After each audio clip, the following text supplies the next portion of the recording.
He's the hiker who says he had a run-in with Brian Laundrie. How certain are you, Dennis, that this person you encountered was Brian Laundrie?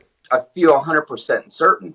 Dennis Davis, an engineer from Florida, was hiking in Tennessee near the Appalachian Trail when he says America's Most Wanted man flagged him down in a white pickup truck. He just kind of sat there and looked for a minute. And I was like, well, geez, this is odd. He's, stopped me, but he's not saying anything.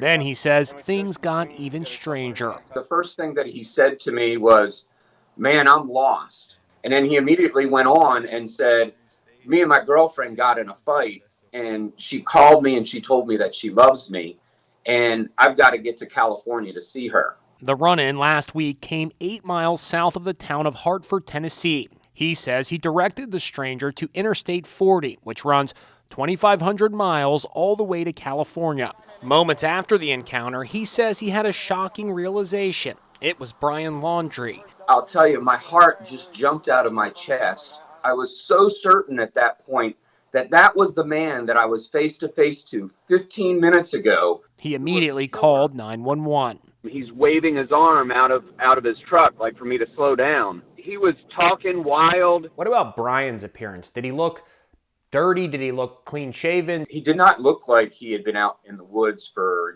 multiple days or weeks. What do you say to the people who are critical and saying, hey, it was the middle of the night. There's no way this guy knows this was Brian Laundrie. I'm an engineer, a professional engineer.